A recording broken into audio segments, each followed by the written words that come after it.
L'homme que l'histoire a retenu sous le nom de Manuel Antonio Noriega Moreno est né le 11 février 1934 dans le quartier de Terraplén, l'un des secteurs les plus pauvres et les plus marginalisés de Panama City. Certaines sources suggèrent qu'il aurait pu naître un an avant ou après cette date, car les registres de naissance dans les quartiers pauvres du Panama à cette époque étaient souvent imprécis, voire inexistants. Ce qui est certain, c'est qu'il est né dans la pauvreté la plus absolue, dans un pays qui n'était alors guère plus qu'un protectorat américain construit autour d'un canal. Sa mère, Maria Félix Moreno, était une employée de maison d'origine modeste qui travaillait chez des familles aisées de la capitale panaméenne. Concernant son père, les versions divergent. Selon certains récits, son père aurait été un comptable du nom de Ricaurte Noriega, bien que d'autres suggèrent qu'il aurait pu être le fils illégitime d'un autre homme. Ce qui semble clair, c'est que son père, quel qu'il fût, n'a pas joué un rôle significatif dans son éducation. Manuel fut essentiellement abandonné par ses deux parents alors qu'il était très jeune et passa une grande partie de son enfance sous la tutelle d'une marraine, une institutrice nommée Luisa Sanchez, qui vivait dans le même quartier défavorisé. L'enfance de Noriega fut marquée par la pauvreté, l'abandon et la stigmatisation sociale. Dans le Panama de l'époque, comme dans une grande partie de l'Amérique latine, la couleur de peau et l'origine sociale déterminaient en grande partie les opportunités de vie d'une personne. Noriega avait des traits indigènes et africains marqués, et sa peau foncée le plaçait aux échelons les plus bas de la hiérarchie sociale panaméenne, dominée par une élite créole d'ascendance européenne. À cela s'ajoutait le stigmate d'être un enfant pratiquement orphelin, élevé dans la pauvreté par une marraine qui pouvait à peine subvenir à ses besoins. Ces circonstances d'origine ont profondément façonné le caractère du jeune Manuel. Il développa très tôt une détermination féroce à échapper à la pauvreté et à s'élever socialement, sans se soucier des moyens nécessaires pour y parvenir. Il développa également un profond ressentiment envers les élites panaméennes qui le méprisaient en raison de son origine modeste et de son apparence physique. Ce ressentiment de classe allait être une force motrice tout au long de sa vie politique. Malgré ces difficultés, Noriega parvint à terminer son éducation primaire et secondaire. C'était un élève d'intelligence moyenne, mais doté d'une habileté remarquable pour les relations sociales et la manipulation. Il comprenait instinctivement le fonctionnement des dynamiques de pouvoir et savait comment se positionner pour en tirer avantage. Ses compétences allaient extraordinairement bien le servir dans sa future carrière militaire et politique. Toute analyse de la vie de Manuel Noriega doit commencer par explorer l'histoire unique et particulière du Panama, un pays dont l'existence même est inextricablement liée aux intérêts géopolitiques des États-Unis. Contrairement à d'autres nations latino-américaines qui ont lutté pour leur indépendance de l'Espagne au XIXe siècle, le Panama a connu une naissance beaucoup plus complexe et, pourrait-on dire, artificielle. Pendant la majeure partie de son histoire coloniale et post-coloniale, l'isthme de Panama faisait partie de la Colombie. La région avait une importance stratégique évidente. C'était le point le plus étroit du continent américain, l'endroit où les océans Atlantique et Pacifique n'étaient séparés que par à peine 80 km de terre. Pendant des siècles, explorateurs, marchands et stratèges militaires avaient rêvé de construire un canal reliant les deux océans, supprimant ainsi la nécessité de naviguer autour de l'extrémité sud de l'Amérique du Sud. À la fin du XIXe siècle, la France tenta de construire ce canal. Le projet fut dirigé par Ferdinand de Lesseps, l'ingénieur qui avait construit avec succès le canal de Suez en Égypte. Mais l'isthme panaméen s'avéra être un défi totalement différent. Les forêts tropicales, les maladies comme le paludisme et la fièvre jaune, ainsi que les difficultés techniques du terrain montagneux, se révélèrent être des obstacles insurmontables. Le projet français s'effondra en 1889, laissant derrière lui des milliers de morts et l'un des plus grands scandales financiers de l'histoire française. Les États-Unis, qui émergeaient alors comme puissance mondiale, virent une opportunité dans cet échec français. Le président Theodore Roosevelt était déterminé à construire le canal et à établir l'hégémonie américaine sur les Caraïbes et l'Amérique centrale. Mais il y avait un problème. La Colombie, qui contrôlait l'isthme, n'était pas disposée à céder le territoire aux conditions exigées par Washington. La solution américaine fut aussi élégante que cynique. Si la Colombie ne coopérait pas, il créerait simplement un nouveau pays qui le ferait.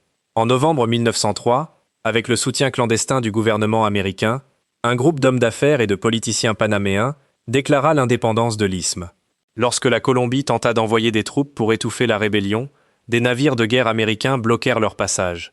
En l'espace de quelques jours, les États-Unis reconnurent l'indépendance du Panama et signèrent un traité leur accordant le contrôle perpétuel d'une bande de territoire de 16 km de large, traversant l'isthme, la zone du canal.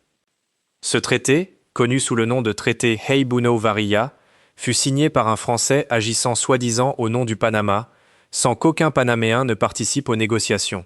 Les conditions étaient extraordinairement favorables aux États-Unis. Contrôle perpétuel de la zone du canal, droit d'intervenir militairement au Panama lorsqu'il le jugerait nécessaire, et une compensation annuelle dérisoire pour le gouvernement panaméen. Dès sa naissance, le Panama fut essentiellement un protectorat américain. La zone du canal était un territoire américain en tout sauf le nom, avec ses propres lois, sa propre police, ses propres écoles et hôpitaux, le tout géré par des Américains pour des Américains. Les Panaméens qui travaillaient dans la zone étaient traités comme des citoyens de seconde classe, moins bien payés que leurs collègues américains pour le même travail, ségrégés dans des logements et des installations inférieures. Cette situation coloniale engendra un profond ressentiment nationaliste au Panama qui s'accumula pendant des décennies. Les Panaméens voyaient comment un pays étranger contrôlait l'artère la plus importante de leur territoire, comment la richesse générée par le canal bénéficiait principalement aux États-Unis et comment ils étaient traités en inférieurs sur leur propre sol. Ce ressentiment éclatait périodiquement en manifestations et émeutes, chaque fois que les Panaméens exigeaient la restitution du canal et la fin de la présence américaine. C'est dans ce contexte de pays divisés, de souveraineté limitée et de ressentiments nationalistes accumulés que grandit Manuel Noriega. Comme beaucoup de jeunes Panaméens d'origine modeste, il trouva dans l'armée une voie d'ascension sociale qui lui était refusée dans le monde civil dominé par les élites. Et comme il allait bientôt le découvrir, l'armée panaméenne entretenait une relation très particulière avec la puissance qui contrôlait le cœur de son pays. Au début des années 1950, le jeune Manuel Noriega cherchait désespérément une issue à la pauvreté qui avait marqué son enfance. Les études universitaires étaient hors de sa portée financière et les opportunités d'emploi pour un jeune métis issu d'un quartier pauvre étaient extrêmement limitées. C'est alors qu'un frère aîné, Luis Carlos, qui travaillait pour le gouvernement, lui suggéra une possibilité, solliciter une bourse pour étudier dans une académie militaire au Pérou. Les forces armées représentaient l'un des rares canaux de mobilité sociale accessibles aux jeunes comme Noriega dans le Panama de cette époque. L'armée offrait une éducation, un salaire stable, un prestige social et la possibilité de progresser selon le mérite plutôt que selon l'origine familiale. Pour quelqu'un de l'ambition de Noriega, c'était une opportunité parfaite. En 1958, Noriega intégra l'école militaire de Chorrillos à Lima, au Pérou, l'une des académies militaires les plus prestigieuses d'Amérique latine.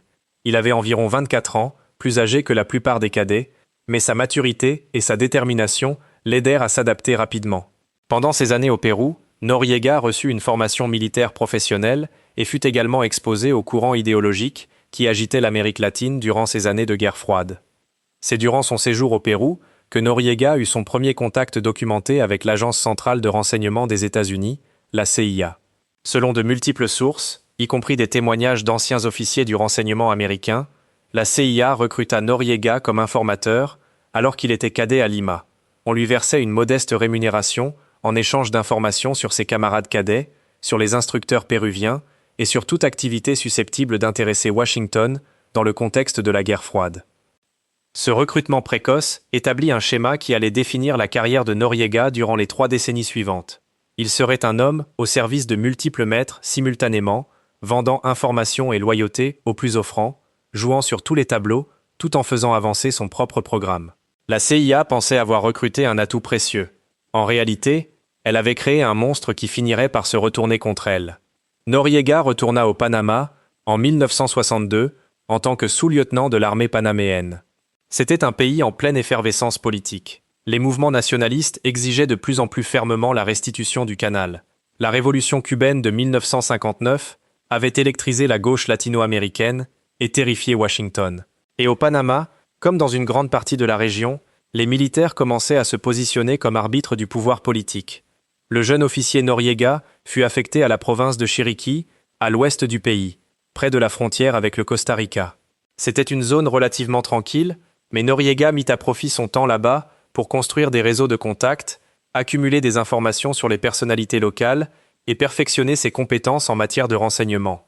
Il poursuivit également sa relation avec la CIA, fournissant des informations sur les activités de gauche dans la région en échange de paiements réguliers. En janvier 1964, un événement traumatisant secoua le Panama et accéléra les changements politiques qui mèneraient finalement Noriega au pouvoir. Tout commença par un drapeau. Des étudiants panaméens tentèrent de hisser le drapeau de leur pays aux côtés du drapeau américain dans la zone du canal, un geste symbolique qui violait le règlement de la zone. La réaction américaine fut d'une violence disproportionnée. Les affrontements entre étudiants panaméens et résidents américains de la zone, soutenus par la police zoniale, dégénérèrent en émeutes qui durèrent plusieurs jours. Des soldats américains tirèrent sur les manifestants panaméens.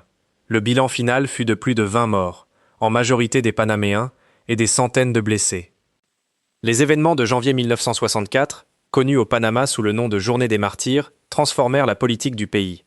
Le ressentiment anti-américain atteignit des niveaux sans précédent. Les exigences de renégociation du traité du Canal devinrent irrésistibles. Et au sein de l'armée panaméenne, un groupe d'officiers nationalistes commença à comploter pour prendre le pouvoir et affronter les États-Unis depuis une position de force. Le chef de ces officiers nationalistes était Omar Torrijos Herrera, un commandant charismatique qui alliait idéaux réformistes et pragmatisme politique.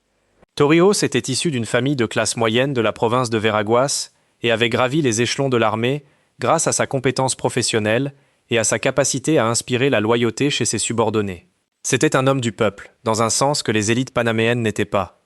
Il comprenait les frustrations des Panaméens ordinaires et partageait leurs ressentiments tant envers l'oligarchie locale qu'envers la domination américaine. Manuel Noriega reconnut en Torrijos un dirigeant qu'il valait la peine de suivre. Contrairement à d'autres officiers plus talentueux militairement ou mieux connectés socialement, Noriega possédait une compétence dont Torrijos avait désespérément besoin. Il était un maître du renseignement. Il savait comment recruter des informateurs, comment collecter des informations, comment identifier les menaces avant qu'elles ne se matérialisent. Dans un environnement où les complots et contre-complots étaient constants, ses compétences étaient inestimables. Torrijos prit Noriega sous sa protection et en fit son chef du renseignement. C'était le début d'une alliance qui durerait plus d'une décennie et qui mènerait les deux hommes au sommet du pouvoir au Panama. Le 11 octobre 1968, Omar Torrijos et un groupe de jeunes officiers exécutèrent un coup d'État qui renversa le président Arnulfo Arias Madrid, à peine 11 jours après son entrée en fonction.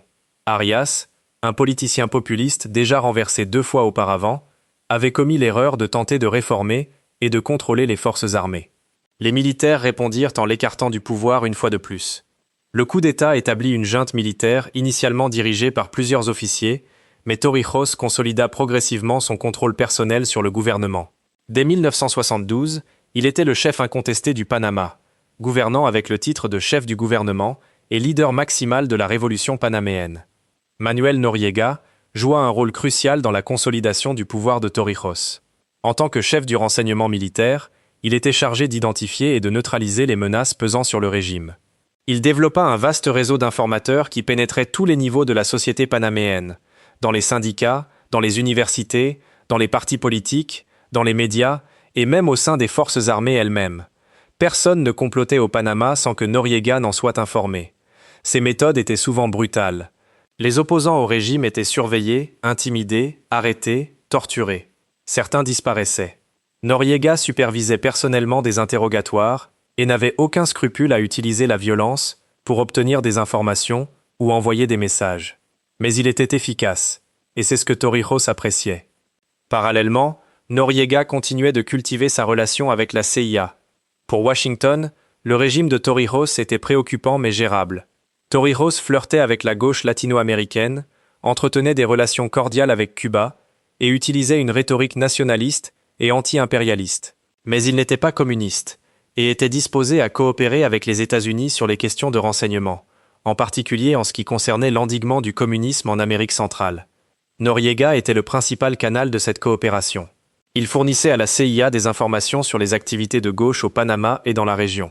Il facilitait les opérations clandestines américaines. En échange, il recevait de l'argent, une formation et une protection. La CIA savait que Noriega était corrompu, qu'il était impliqué dans des activités illégales, qu'il était un personnage à la moralité douteuse. Mais il le considérait comme un atout précieux et était disposé à fermer les yeux tant qu'il leur serait utile. Cette double loyauté de Noriega, servant simultanément le régime nationaliste de Torrijos et l'agence de renseignement de la puissance que Torrijos défiait, illustre bien son caractère. Noriega n'avait aucune loyauté idéologique. Il n'était ni nationaliste, ni pro-américain, ni de gauche ni de droite. C'était un opportuniste pur, exclusivement dévoué à son propre avancement et à son propre enrichissement. Il vendait informations et services aux plus offrants, et jouait sur tous les tableaux pour maximiser sa propre position. Durant les années 1970, tandis que Torrijos négociait avec les États-Unis les traités qui finiraient par restituer le canal au Panama, Noriega élargissait silencieusement son pouvoir et son influence. Il devint colonel, puis général de brigade. Il accumula une fortune personnelle par la corruption systématique, le trafic d'influence et, de plus en plus, la participation au trafic de drogue. La position géographique du Panama en faisait un point de transit idéal pour la cocaïne qui affluait de Colombie vers les États-Unis.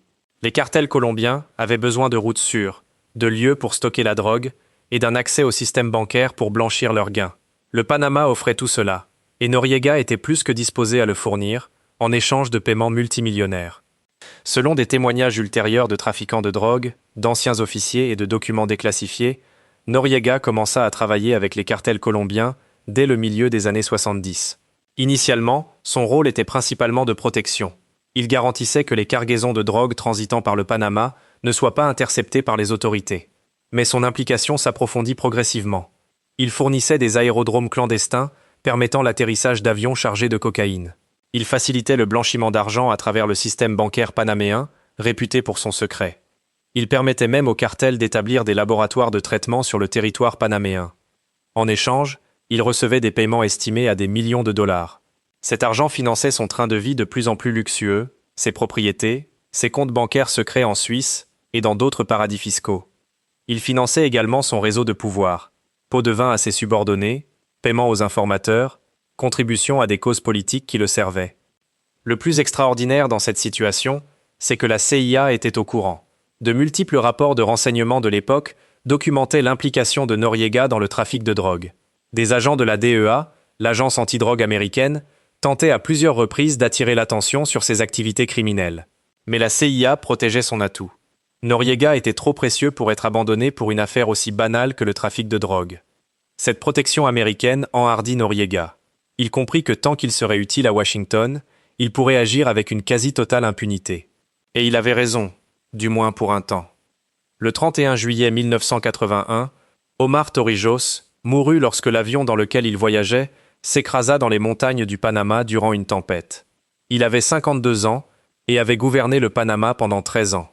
Sa mort laissa un vide de pouvoir qui allait déclencher une lutte féroce pour sa succession. Torrijos avait accompli ce dont des générations de Panaméens avaient rêvé: négocier un traité avec les États-Unis qui restituerait le canal au Panama. Les traités Torrijos-Carter, signés en 1977, établissaient que le canal serait transféré sous contrôle panaméen le 31 décembre 1999. Ce fut l'accomplissement suprême de son gouvernement, qui lui valut une place au panthéon des héros nationaux panaméens. Mais Torrijos laissa également un héritage plus problématique. Il avait construit un système de pouvoir centré sur les forces armées, avec peu d'institutionnalisation démocratique et de larges marges pour la corruption. Tant qu'il vécut, son charisme personnel et sa légitimité nationaliste maintinrent le système cohérent. Sans lui, les forces centrifuges commencèrent à le déchirer. Dans les années qui suivirent immédiatement la mort de Torrijos, une série de présidents civils occupèrent nominalement la fonction, mais le pouvoir réel résidait dans les casernes. Plusieurs généraux se disputaient le contrôle des forces de défense du Panama, comme l'armée avait été rebaptisée. Parmi eux se trouvait Manuel Noriega, qui avait été promu chef du G2, le renseignement militaire, et était l'un des officiers les plus puissants du pays. La lutte pour la succession fut brutale. Des alliances se formaient et se brisaient. Des officiers étaient promus, rétrogradés ou contraints à la retraite selon les rapports de force changeants. Noriega navigua ces eaux troubles avec l'habileté d'un maître. Il utilisa son contrôle du renseignement pour accumuler des informations compromettantes sur ses rivaux et alliés potentiels. Il forma des alliances tactiques, quand cela l'arrangeait, et les rompit lorsqu'elles cessaient de lui être utiles.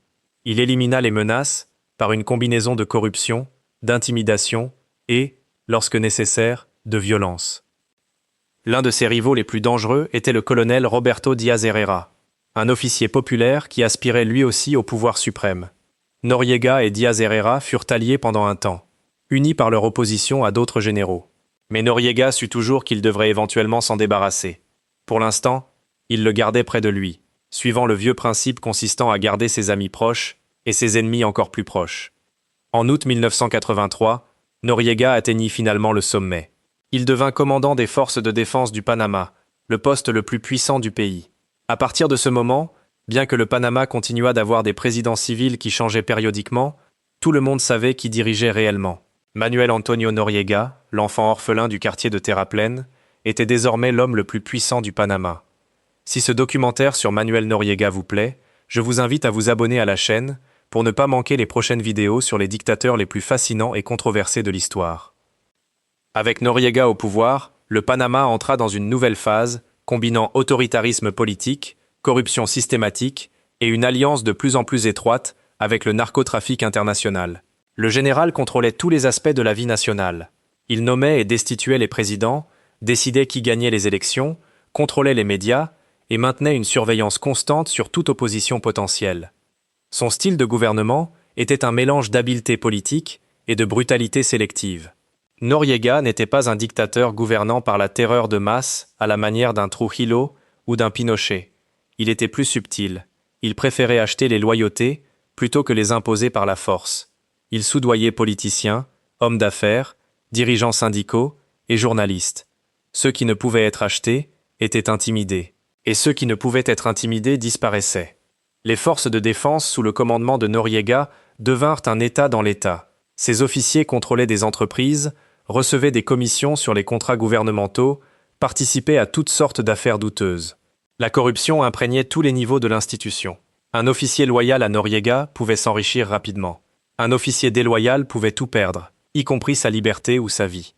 Mais le pilier économique principal du régime de Noriega était le narcotrafic. Durant les années 1980, le Panama devint l'un des centres les plus importants du trafic de cocaïne vers les États-Unis. Les cartels colombiens, en particulier le cartel de Medellín, dirigé par Pablo Escobar, utilisaient le territoire panaméen pour stocker, traiter et transborder la drogue. Le système bancaire panaméen, avec ses lois strictes sur le secret bancaire, était idéal pour blanchir les énormes gains du narcotrafic. Noriega était au cœur de tout cela. Il percevait des millions de dollars pour permettre au cartel d'opérer au Panama. Selon des témoignages ultérieurs, ces tarifs incluaient des paiements pour chaque cargaison de drogue transitant par le pays, des commissions sur le blanchiment d'argent et des paiements spéciaux pour des services additionnels comme la fourniture de faux documents ou la protection de trafiquants recherchés. Les relations de Noriega avec le cartel de Medellín étaient particulièrement étroites. Il rencontrait régulièrement Pablo Escobar, les frères Ochoa et d'autres dirigeants du cartel. À une occasion, lorsque les autorités colombiennes intensifièrent la pression sur le cartel, Noriega permit l'établissement d'un laboratoire de traitement de cocaïne dans la province panaméenne du Darién, près de la frontière colombienne. Ce laboratoire, connu sous le nom de laboratoire du Darién, traita des tonnes de cocaïne avant sa fermeture. L'extraordinaire, une fois de plus, c'est que les États-Unis savaient tout cela. Des agences comme la DEA disposaient d'informations détaillées sur les activités de narcotrafic de Noriega. Mais la CIA continuait de le protéger, car Noriega restait utile sur d'autres fronts. Durant les années 1980, l'Amérique centrale était un champ de bataille de la guerre froide. Au Nicaragua, les sandinistes étaient arrivés au pouvoir en 1979, établissant un gouvernement de gauche que Washington considérait comme une menace soviétique dans son propre arrière-cour. Au Salvador, une guerre civile brutale opposait un gouvernement de droite, soutenu par les États-Unis, à des guérilleros de gauche. Au Guatemala, les militaires menaient une guerre contre-insurrectionnelle qui incluait un génocide contre les populations indigènes. L'administration Reagan était obsédée par la défaite du communisme en Amérique centrale. L'instrument principal de cette politique était les Contras, une force de guérilla luttant contre le gouvernement sandiniste du Nicaragua.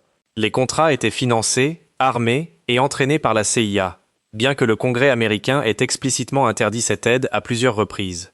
Le Panama, sous le commandement de Noriega, joua un rôle crucial dans les opérations clandestines de la CIA en Amérique centrale. Noriega permettait à la CIA d'utiliser le territoire panaméen pour entraîner les Contras. Il facilitait le transbordement d'armes vers le Nicaragua. Il fournissait des renseignements sur les mouvements de gauche dans la région. Il était, selon les mots d'un ancien officier de la CIA, un atout inestimable dans les guerres sales d'Amérique centrale. Cette utilité achetait l'impunité. Chaque fois que la DEA ou le département de la justice tentait d'agir contre Noriega pour ses activités de narcotrafic, la CIA intervenait pour le protéger. Les rapports incriminants étaient enterrés, les enquêtes étaient déraillées. Les agents qui insistaient trop pour poursuivre Noriega étaient transférés ou marginalisés. Cette situation atteignit des niveaux absurdes au milieu des années 80. Noriega était simultanément sur les listes de paye de la CIA, du cartel de Medellín et probablement des services de renseignement cubains également. Il vendait des informations à tous, trompait tout le monde, et s'enrichissait aux dépens de tous. C'était l'espion le plus double qui ait jamais existé, un homme sans loyauté envers personne, sauf envers lui-même. Mais ce château de cartes commença à s'effondrer en 1987. Le catalyseur de la chute de Noriega fut, ironiquement, un différend interne au sein de son propre régime. En juin 1987, le colonel Roberto Díaz Herrera, l'ancien allié que Noriega avait progressivement marginalisé, décida de parler. Díaz Herrera avait été contraint à la retraite par Noriega, qui voyait en lui un rival potentiel. Humilié et plein de ressentiment, le colonel convoqua une conférence de presse et lâcha une bombe. Il accusa Noriega d'avoir assassiné Omar Torrijos par le sabotage de son avion. Il l'accusa également de narcotrafic, de fraude électorale, d'avoir ordonné la mort du critique Hugo Spadafora et de multiples autres crimes. Les accusations de Díaz Herrera n'étaient pas exactement nouvelles. Beaucoup de Panaméens soupçonnaient déjà tout cela depuis des années. Mais les entendre de la bouche d'un haut officier du régime, quelqu'un qui avait fait partie du cercle intime du pouvoir, fut explosif. Les révélations déclenchèrent des manifestations massives dans les rues de Panama City.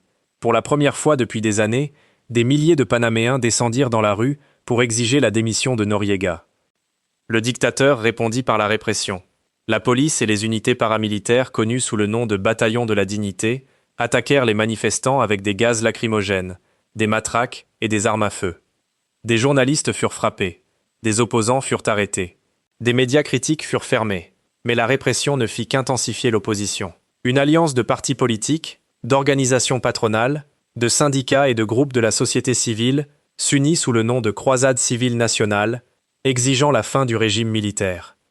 L'affaire Hugo Spadafora, mentionnée par Díaz Herrera, était particulièrement dévastatrice pour l'image de Noriega. Spadafora avait été un médecin et aventurier panaméen qui avait combattu aux côtés des sandinistes au Nicaragua, puis s'était retourné contre eux après s'être désillusionné de leur gouvernement. Il avait également été un critique féroce de Noriega, l'accusant publiquement de narcotrafic. En septembre 1985, Spadafora fut enlevé alors qu'il traversait du Costa Rica vers le Panama. Quelques jours plus tard, son corps décapité fut retrouvé dans un sac postal à la frontière. Il avait été brutalement torturé avant d'être assassiné, et sa tête ne fut jamais retrouvée. Tout le monde savait que Noriega avait ordonné cet assassinat, mais personne ne pouvait le prouver. Désormais, avec les révélations de Díaz Herrera, l'affaire Spadafora revenait au premier plan. La famille de Spadafora, qui s'était battue pendant des années pour obtenir justice, intensifia ses demandes. La communauté internationale commença à prêter attention à ce qui se passait au Panama. Les États-Unis se retrouvèrent dans une position inconfortable. Pendant des années, ils avaient protégé Noriega malgré la connaissance de ses crimes. Mais désormais, avec l'attention publique focalisée sur le Panama, cette protection devenait politiquement insoutenable. De plus, la guerre froide touchait à sa fin, les contrats n'étaient plus une priorité, et Noriega n'était plus aussi utile qu'auparavant.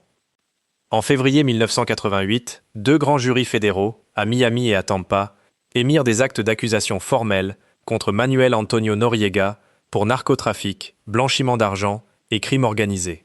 C'était la première fois dans l'histoire qu'un chef d'État en exercice était formellement inculpé par le système judiciaire américain. Les chefs d'accusation détaillaient des années de collaboration entre Noriega et les cartels colombiens. Ils documentaient des paiements de millions de dollars. Ils décrivaient comment Noriega avait permis au Panama de devenir un centre névralgique du narcotrafic. Et ils exposaient l'hypocrisie de la guerre américaine contre la drogue, qui avait financé et protégé l'un des plus importants trafiquants de drogue de l'hémisphère. Noriega répondit avec défi. Il dénonça les accusations comme une conspiration impérialiste visant à déstabiliser le Panama et à l'empêcher de récupérer le canal. Il intensifia sa rhétorique nationaliste, se présentant comme un défenseur de la souveraineté panaméenne face à l'agression américaine. Et il renforça son appareil de sécurité, se préparant à résister à toute tentative de le renverser. Washington, de son côté, imposa des sanctions économiques contre le Panama. Il gela les avoirs panaméens dans les banques américaines. Il interdit les paiements aux entreprises panaméennes. Il tenta d'étrangler économiquement le régime de Noriega. Mais le dictateur résistait. Tout au long de 1988 et 1989, la situation au Panama se détériora progressivement. L'économie s'effondrait sous le poids des sanctions. Le chômage explosait. Les banques, qui avaient été le joyau du système financier panaméen, entraient en crise. Mais Noriega s'accrochait au pouvoir, soutenu par les forces de défense et par une base de soutien populaire parmi les secteurs les plus pauvres, qui le voyaient comme un dirigeant défiant l'impérialisme américain.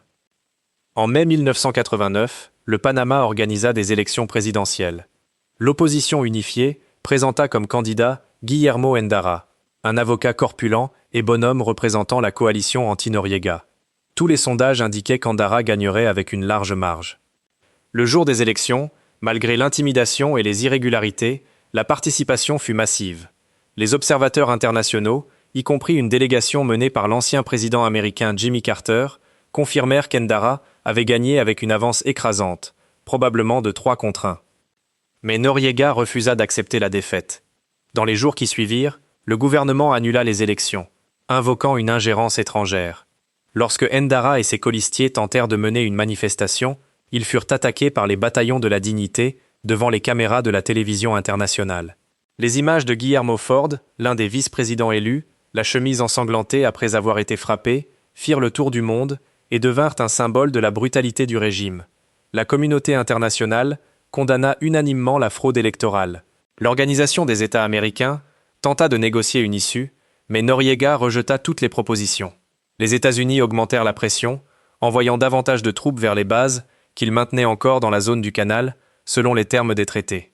La tension montait jour après jour. En octobre 1989, un groupe d'officiers des forces de défense tenta un coup d'État contre Noriega. La tentative fut mal planifiée et plus mal exécutée encore. Les putschistes parvinrent à capturer brièvement Noriega, mais ne surent pas quoi faire de lui. Pendant qu'ils hésitaient, des unités loyales au dictateur contre-attaquèrent et écrasèrent la rébellion. Noriega survécut, plus paranoïaque et plus brutal que jamais. Dans les semaines qui suivirent, le dictateur déchaîna une vague de répression contre quiconque était soupçonné d'avoir sympathisé avec les putschistes. Des dizaines d'officiers furent arrêtés, torturés et certains exécutés. Noriega purgea les forces de défense de tout élément qu'il considérait comme déloyal. Il s'entoura d'un cercle toujours plus restreint d'inconditionnels. Le 15 décembre 1989, l'Assemblée nationale du Panama, entièrement contrôlée par Noriega, le nomma chef du gouvernement avec des pouvoirs extraordinaires. Elle déclara également qu'un état de guerre existait avec les États-Unis. Ce fut une déclaration plus rhétorique que réelle, mais Washington l'utilisa comme prétexte pour ce qui allait suivre. Cette même nuit, un officier américain fut abattu à un poste de contrôle panaméen après que son véhicule n'eût pas obéi à un ordre d'arrêt. Un autre officier américain et son épouse, témoins de l'incident, furent détenus par des soldats panaméens. Selon le témoignage ultérieur, l'officier fut battu et son épouse menacée sexuellement. Pour l'administration du président George H.W. Bush, ces incidents furent la goutte qui fit déborder le vase. Après des années à tolérer Noriega, à le protéger, à l'utiliser et à tenter en vain de s'en débarrasser par des moyens indirects, Washington décida finalement d'agir directement. Le résultat allait être la plus grande opération militaire américaine depuis la guerre du Vietnam. Dans les premières heures du 20 décembre 1989, le ciel au-dessus de Panama City se remplit d'hélicoptères et d'avions de combat. C'était le début de l'opération Juste Cause, l'invasion américaine du Panama. L'opération impliqua environ 26 000 soldats américains, comprenant des troupes aéroportées, des Rangers, des forces spéciales et des marines. Ce fut une démonstration massive de force militaire, conçue pour submerger rapidement les forces de défense panaméennes et capturer Noriega avant qu'il ne puisse s'échapper, ou organiser une résistance efficace. Les principaux objectifs de l'invasion étaient le quartier général des forces de défense, l'aéroport international, les installations militaires dans diverses parties du pays, et bien sûr, Manuel Noriega personnellement. Les planificateurs américains espéraient une opération chirurgicale, rapide et avec un minimum de pertes civiles. La réalité fut différente. Si les forces de défense furent effectivement neutralisées en quelques heures, la résistance des bataillons de la dignité et d'autres groupes paramilitaires loyaux à Noriega fut plus intense que prévu. Et le quartier d'El Chorillo, un quartier populaire densément peuplé situé près du quartier général de Noriega, fut dévasté par les combats. El Chorillo était une zone d'habitation précaire construite en bois et matériaux inflammables. Lorsque les combats atteignirent la zone, nombre de ces structures prirent feu. L'incendie se propagea rapidement, consumant des pâtés de maisons entiers. Des milliers d'habitants fuirent avec pour seul bien les vêtements qu'ils portaient, perdant tout ce qu'ils possédaient. Le nombre exact de victimes civiles de l'invasion reste contesté à ce jour, avec des estimations allant de plusieurs centaines à plusieurs milliers de morts. Au milieu du chaos de l'invasion, Guillermo Endara, le vainqueur des élections annulées de mai, fut investi président du Panama dans une base militaire américaine. Ce fut une cérémonie précipitée et surréaliste, célébrée tandis que les balles sifflaient au dehors et que les bâtiments brûlaient au loin. Mais l'objectif principal de l'opération, la capture de Manuel Noriega, s'avéra plus difficile que prévu. Au moment de l'invasion, le dictateur ne se trouvait dans aucun des lieux où les planificateurs américains espéraient le trouver. Il avait disparu. Durant les jours suivants, Noriega fut en fuite, se déplaçant de cachette en cachette, tandis que des milliers de soldats américains le recherchaient. Ils offrirent des récompenses pour sa capture, diffusèrent sa photographie partout, mais l'ex-dictateur semblait s'être volatilisé. Finalement, le 24 décembre, Noriega apparut à l'endroit le plus inattendu, la nonciature apostolique, l'ambassade du Vatican à Panama City. Il avait demandé l'asile politique au Saint-Siège. La présence de Noriega à la nonciature créa un dilemme diplomatique pour les États-Unis. L'ambassade était un territoire souverain du Vatican, et y entrer de force violerait le droit international et provoquerait un scandale avec l'Église catholique. Mais laisser Noriega s'échapper après toute cette opération serait une humiliation inacceptable. Ce qui suivit fut l'un des épisodes les plus étranges de l'histoire militaire moderne. Les forces américaines encerclèrent la nonciature avec des soldats et des véhicules blindés. Elles installèrent d'énormes haut-parleurs et commencèrent à bombarder le bâtiment de musique rock à plein volume, 24 heures sur 24. L'idée était d'exercer une pression psychologique sur Noriega et de rendre la vie impossible aux diplomates du Vatican qui l'hébergeaient. La sélection musicale incluait des chansons comme I Fought the Law de The Clash, Welcome to the Jungle de Guns N' Roses et Panama de Van Halen. Ce fut une forme de guerre psychologique absurde mais efficace. Le bruit était assourdissant et incessant. Après 10 jours de siège musical, de pression diplomatique intense et de négociations entre Washington, le Vatican et les représentants de Noriega, le dictateur finit par se rendre. Le 3 janvier 1990, Manuel Antonio Noriega sortit de la nonciature et se rendit aux forces américaines. Il fut immédiatement transporté à Miami pour répondre des accusations de narcotrafic déposées presque 2 ans auparavant. L'homme qui avait été le dirigeant absolu du Panama, l'allié de la CIA, le partenaire des cartels, l'espion à plusieurs mètres, était désormais un prisonnier ordinaire, vêtu d'un uniforme de détenu, affrontant la justice du pays même qu'il avait créé, utilisé et finalement détruit. Le procès de Manuel Noriega à Miami fut un spectacle qui dura des mois. Le gouvernement américain présenta une avalanche de preuves documentant les activités de narcotrafic de l'ex-dictateur. Témoignèrent des trafiquants de drogue colombiens ayant travaillé avec lui. Témoignèrent d'anciens officiers panaméens ayant participé aux opérations. Des documents, enregistrements et registres financiers furent présentés. La défense de Noriega tenta un argument audacieux. Tout ce qu'il avait fait, il l'avait fait en collaboration avec la CIA et avec sa connaissance. Elle soutenait qu'il était hypocrite que les États-Unis le poursuivent pour des activités qu'il avait menées tout en travaillant pour le gouvernement américain. Elle demanda la déclassification de documents qui prouveraient cette collaboration.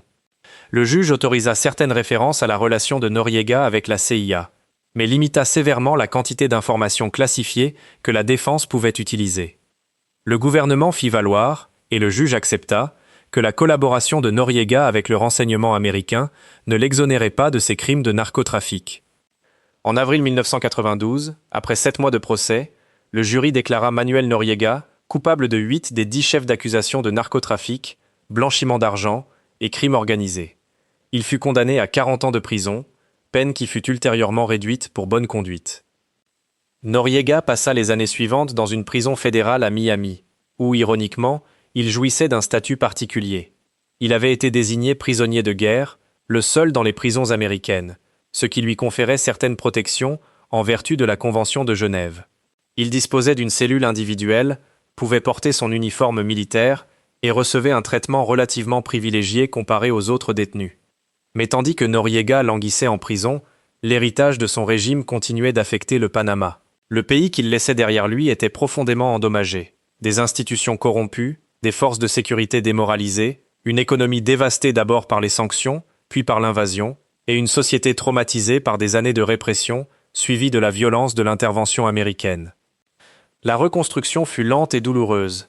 Les gouvernements démocratiques qui succédèrent à Noriega durent relever le défi de réformer les institutions de l'État, de combattre la corruption enracinée et de guérir les blessures d'une société divisée.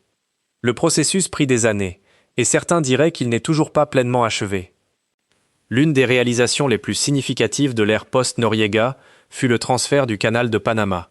Le 31 décembre 1999, exactement comme l'avaient stipulé les traités négociés par Omar Torrijos, le canal passa sous contrôle panaméen. Ce fut un moment de profonde fierté nationale, l'accomplissement d'un rêve qui avait animé la politique panaméenne pendant près d'un siècle. L'histoire de Manuel Noriega ne s'acheva pas avec son emprisonnement aux États-Unis. Après avoir purgé sa peine américaine, il fut extradé vers la France en 2010 pour répondre d'accusations supplémentaires de blanchiment d'argent. Un tribunal français le déclara coupable et le condamna à 7 ans de prison.